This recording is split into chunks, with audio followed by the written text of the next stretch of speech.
My name is Rachel Klein, and I'm the Director of Service Learning at Riverdale Country School, a K-12 independent school located in the Bronx borough of New York City. Schools are overtly social places. We do not work at 9-to-5 jobs stuck behind a desk and a computer screen. Most of my day is spent running from meeting to meeting or class to class with my computer in tow. When I'm not in the classroom or in meetings with colleagues, I can often be found chatting with 7th graders by their lockers right outside my office, or talking to a colleague or friend in the hallway. The past few weeks of school have felt unlike any other. During this unprecedented time of uncertainty, we cannot help but be reminded of what is most important in our lives: the health and well-being of our loved ones and the health and well-being of our communities. The stress of the COVID-19 outbreak, coupled with social distancing and online learning for the foreseeable future, has us all feeling a bit overwhelmed. Now more than ever, we are seeking connection with one another. As you continue to think of the best ways to keep your families safe, healthy, and engaged, we know that you are also thinking of those in your own cities who are most impacted and isolated at this time. Many community partners and nonprofit organizations are receiving less and less support as volunteers are dropping off, yet their needs continue to grow.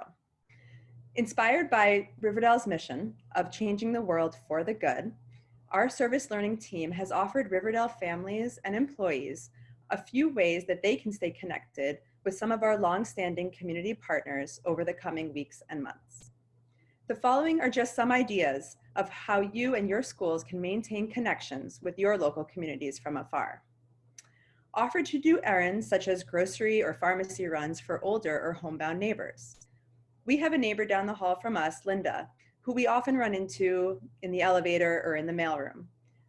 When things started getting worse, I knocked on Linda's door and offered to do some grocery runs or run to the pharmacy if she needed me to do that for her. She really appreciated and was so grateful for the offer itself. And it's just, a small thing that anyone can do in their own building or in their own community.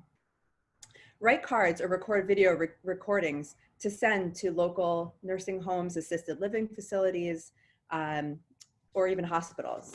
When we reached out to one of Riverdale's longstanding partners, the Hebrew Home in Riverdale, about how we could help support their residents during this time, the volunteer coordinator there replied immediately that their residents would love to receive mail from Riverdale community members.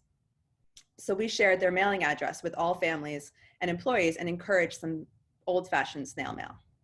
Along the same lines, encourage your community members to send thank you notes to local first responders and hospital workers in your own city. Learn about the inequalities in your own community and encourage your students to take public action to promote social justice. Donate to local food banks and other partners who have made their needs known. As you and your family stock up on the essentials, consider donating some essentials to those in need.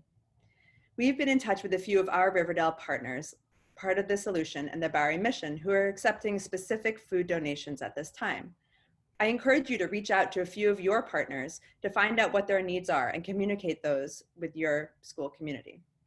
And the final, and arguably the most important way to stay connected to your community from afar, is to encourage families, teachers, students, and staff to come up with their own ideas, get creative, and share them with others. We are encouraging our community members to share their stories with one another in order to continue encouraging our students and giving them a sense of agency while strengthening our relationships with our community partners. It's times like these that collaboration and compassion are of utmost importance. These are just a few suggestions to keep you connected and engaged with your local communities in the weeks and the months ahead. Of course, please share your ideas with others.